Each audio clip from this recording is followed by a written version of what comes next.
Alright, so picture this, guys. Pain in your feet, pain in your arch, arch being stretched out, pain in the cartilage in your knee and in the toes, symptoms like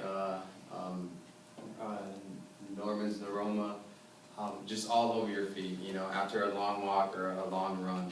This just happens. And before we go into detail into the topic, let me give you a little background. History of my background. I used to work at Rack Room Shoes. I worked there for 2 years selling shoes, mostly in the athletic department. I'm currently working at Dick's Sporting Goods right now, also in the footwear department. I'm very familiar with shoes and which ones go to which customers, and the benefits, the pros and cons that comes with each shoe that you might purchase. And I have the Roadrunner down there because I'm an avid runner. Been running since I was about 11 years old. I lived on an army base for a while with my brothers, so there's not really much to do on an army base, but just go to the gym. So I'd always run the track with all the MPs. Now the reason why, to relate this with everybody here with footwear and being healthy and being athletic, is that sooner or later everybody's going to hit the gym. I'm sure everybody in this room has been to the gym at least one time. And statistically speaking, the Food Research and Action Center states that obesity has increased more than doubled since 1970s. So I mean, living in the U.S., it can be pretty unhealthy. So sooner or later, your doctor's going to recommend you to go to the gym and work out or walk around. So I mean, you're going to have to run into a good pair of sneakers sooner or later. Okay. To start off with, by the end of my speech, hopefully, and every one of you guys can walk into a store, an athletic footwear store, and kind of know what you're going to get and what to look for in a shoe. Now, we're going to talk about two types of feet here. Now, pain when it comes to your feet, pain can come from all different locations, but it always starts with your feet. Right here, we're going to talk about our high arches, and then we're going to talk about our flat feet. I'm not sure if any of you are familiar with these, but we'll go into detail. Okay, so the possible effects of high arches. Now, the effects of high arches can lead to Norman's neuroma, as we discussed, and it can also lead to plantar fasciitis. To give a little bit more detail, the American Orthopedic and Ankle Society stated that people with high or low arches are more prone to catch some of these right here. Now, the effects of that right there, plantar fasciitis, is the tearing of that muscle in your heel. So that means whenever you walk, it's just gonna it's gonna hurt so bad. Also, with Norman's neuroma, it's like fibers in between your toes are gonna just start kind of tearing as well. So I mean, obviously you can see that. I mean, it's just not healthy. Ways to combat this is invest in a good shoe with a good arch support, as you see here with the ASIC. Brooks also sells a shoe that has high arches. Also, with the right foot insole, you can wear different kinds of shoes. You see that the Nike Free runs run pretty flat. They're trying to make it kind of like your feet are like little feathers.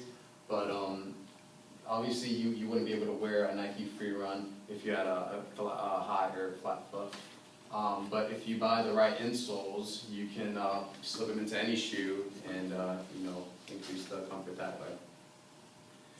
Okay, so the possible effects of flat feet. Now, with flat feet, it's the same as high arches. You can still catch plantar fasciitis, but when it comes to flat feet, it's a little more dangerous, because when you start getting into this, you start looking at ankles and how they roll. Now, rolling ankles, it can be very, very bad, because it doesn't just stop there at your ankle, because this can lead to ankle sprains, the tibia moving inward whenever you step, causing the cartilage in your knee to start to deteriorate, which causes also the motion that you're walking in kind of causes your pelvic to thrust a little bit, so that causes some back pain as well. So you could just see it's pretty bad. Jenny Hudson who wrote Having Flat Feet Can Destroy Your Knees, talked about a mother in her article, how she was pregnant and how she was trying to stay healthy for her baby, trying to do the right thing by walking every day in order to, to be ready for birth. However, she didn't realize having flat feet and the weight that she gained added so much pressure to her feet, and she wasn't wearing the right footwear, that she messed up her knees, and now she can't even walk to the stop sign without it hurting. So I mean, it's something that's I mean, flat feet may look funny, but I mean, it can be pretty hazardous. Okay, ways to combat flat feet. Brooks sells a shoe that has motion control built into it. So that means that it's going to correct that pronation whenever you're walking, so your foot doesn't roll inward, but has like almost like the perfect stride. Also, the same with high arches. You can obviously buy insoles that will help this as well. Happy Feet sells a support that is just made for flat feet, mid arch, high arch, whatever you just name it, and they'll make it. Okay, so I mean, right now, I mean, I just talked about how talk about 2 different types of arches. Now there's more, but these are the most hazardous that we have. We can go back to this. These are the 2 most hazardous arches that you can probably find out there.